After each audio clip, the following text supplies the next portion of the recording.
A Katrina Tommy John shot in you in Aris na Hirisha Core Rod Harrington.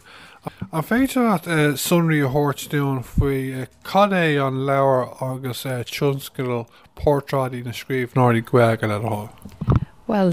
is tionscail eisceachú le seo dhéanann comóra ar mhórscríbhneoirí na gaeilge. Tá céad sa seacht portráid a grí leabhar an tionscail portráid iad seo ghlach Máirí Joaquin dá oras na gaeilge idir 2009 agus 2013 agus raniú Máire don obair seo tuis go rá anna gáibheici is tócha le scríbhneoirí na gaeilge agus an chuirmach ar litríocht na gaeilge agus mar sin de chomaithe sa mór sa Greengrafadóireacht agus cumas fuile le sort déanacht an duine a léirú trí fortráid agus tá na portráidí rathe ar fáil mar chud den leabhar portráidí na scríbhneoirí gaeilge mar luí tú agus chomáile sin ar an saomh portráidí.caí seolú an dá rud sin ag ócáid a rihan thabhairí agus bhí tá an tionscail adul óneart gneart ó hin tá recur leis dréir chéile leis an gnúsach portráidí ar líne tá cura tucha do scríbhneoirí an cnúsaí rathe chomáid leis na beáisnéisí dá hangacha atá curtha lena portráidí ar an saomh agus a leabhar ar nói. Tá sleachta ránathe acu dá mar hampla dá gcuid scríbhneoireachta agus tá muid inis chur cóid fuaime ar an saomh den na scríbhneoirí a léamh a gcuid saothar agus bin an dara chuid den de chéim a héin don tionscail mas maileat fógraíú agus a seolú deirdaoin se chatte ag ócáid amánúd. Bhís artí gon ceiste cord faoi sin bhí mháthair ag an ócáid sin. Féidir cúpla rud ará faoi sin tháinig mé na Greengraf ar tuairis.ie chuna sa dáir léamh sin. Dar go hanmha ar fadling bhí atmosfér intachtach an is leabharlann na hOllscoile a bhí an seolágaing agus bhí taspáintas den na leabhar portráidí agus iad a roscailtear portráidí bhain le máúd nó le na scríbhneoirí go raibh ceangaigh an acu leis an ollscoil héin nó leis an geantar agus beas sort an nasc sin a churchan cín tá chumata físeáin déanta le haglah le ranforte an tionscail agus chud an scríbhneoirí ar lecu bartráidí sa chéad céim agus mar sin de agus taspáinú sin agus an sin bhí cheol an Dr. Philip O'Neill uachtarán na hOllscoile an céim a héin bíd na cóid fuaime atá a gur an saomh agus an son fógraíú chumá an panel Greengrafadóirí a bheith buinte leis an dara céim sé sin go gurfar 8 portráid breise leis an saomh portráidí.caí chuile bbliain so bheith for chuir leis gnúsach ar bhean bliain túil agus tá ceafar Greengrafadóir ceappa le leanant leis an obair seo so is mór againn iad siúd a bheith páirteach. An féidir at beagán í rá dún faoin bhaachtas poibleachta atá a gcuibh i gcóir le an tionscail seo. Well, bhí an ócáid ar an deirdaoin sicáte amánúd mar chuid de chrathimachtaí atá an agrú faoi láthair agus well na portráidí ar an móthir canálata a gléach agin ar ach Bhí ócáid ilbhain againn in san INEC go leirne mar chud an iireachtas cúpla seachtain hin agus bhí an file Celia de Fréine agus an tuairiscéalaí Prionsis Mac Bard bert donna scríneoirí ar dlacu a bartráidí ag Máirí Joaquin i láthair le léthirt a dhéanamh agus beag an cainte dhéanamh faoine daithí ar an uair gur dlacu a bartráidí agus ar bhfuil le máir agus mar sin de agus is seans gan agrófar tuile amachtaí mar sin amachchan seo tá sé gceist againn an nasc sin leis na scríneoirí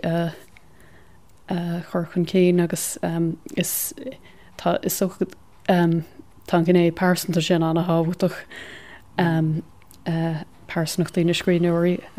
bheit léirú trí na pórtráidí agus an rud eile bé mórtheola na nollag ag cór arsúil ar an trúládeag nollag sanach a bhréige agus bé an chéad céim eile don tunscadal pórtráidí céim dó se sin na pórtráidí uaire be se sin á cheola chuma ag an ócáid sin so bé na Greencraftadóirí a dul món ebre ar na pórtráidí san abhlíonn agus fógrófar an 8tar scríneoir a mé bartráidí le feiceáil ar an saomh an bblion se chuing an 8tar scríneoir nua atá gur leis an gnósach so sinad na himachtaí atá arsúil faoi láthair. Well go tragóide chun áíar bhí mar i món ebre ar an tionscadal nuair a bula taine agus ní raibh le an opair chur gréoch hí go leor Greengraf eile fós bearta céiletógáileach níor begantí ariastahar tunis agus is fuair sibáca canú an íag sin agus íanóg cá bhíle sa trídeag sílam nó agus bhí is mór againn go rá a tailech sásta comhaibreling leis an tionscadal seo thuirt chun céin agus is bhór an cháiliúntí de héal na gailge got na credim. Bhí Conas is féidir lenar éistóirí teachtar cóplainn leabhar seo nó ceangal libh agus ceangal libh ar na man sóisialta? Well, má bhreanún siad ar an saomh portráidí.caí tá tror an sin is féidir dul a dagháiling comát well trí orú an leabhar orú portráidí ag gmail.com nó dul trí híomh leabhar cór agus mar luú eile be saomh nua againn go luath is so cór.ie/leabhar a bheith an agus tá an leabhar portráidí ar fáil le ceannach trín saomh sin chumá le go leor leabhar eile agus tá chumáidir sin is féidir breanahar ceangaling ar Facebook agus Twitter tá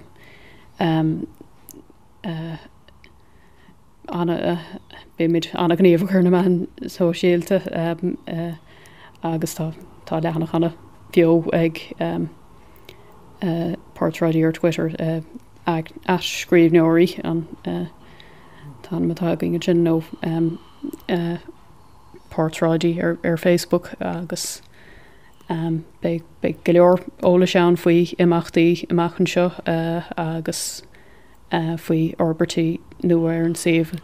agus mar sin de agus achtar nóí tá an leabhar hain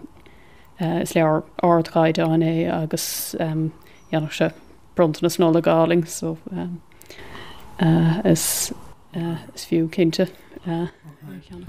Marachas scóra Katrina an féidir a intin dún faoin teachdracht atá got dar éis seoirí faoin scríbhneoir gohfuilge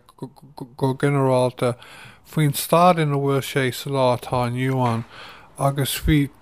hecí na scríbhneoireachta gohfuilge na blianta amachráin. Well, socha gur bé an príomhrad a léiríonn an tionscadal pórtráidí ná gohfuil scríbhneoirt na Gaeilge anna bheo gohfuil anna mhora faoi.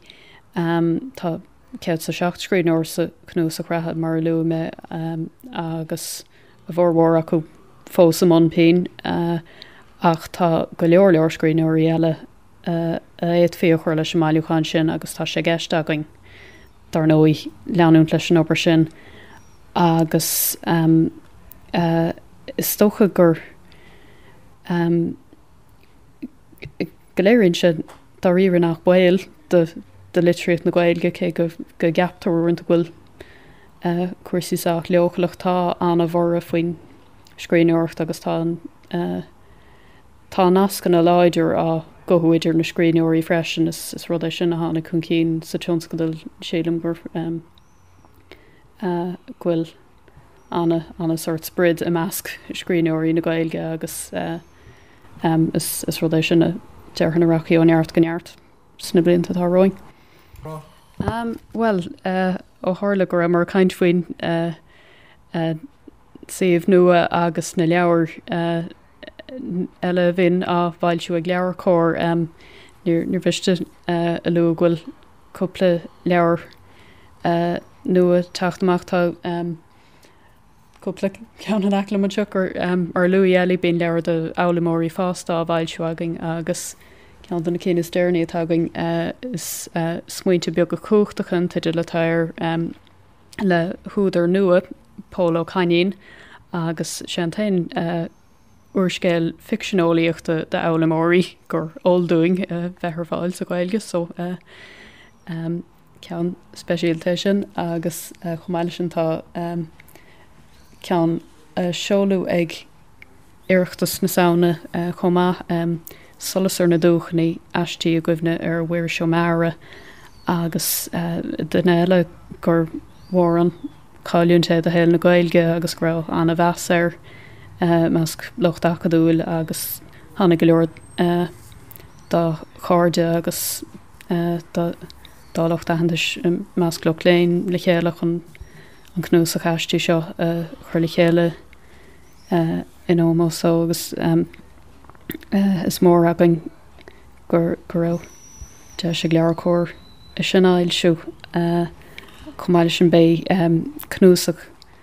ailt le deaglan de bréadún scéalta nuachta taachtamach go han lua agus spéise sin á heola ag mór heolan an álaigh freisin.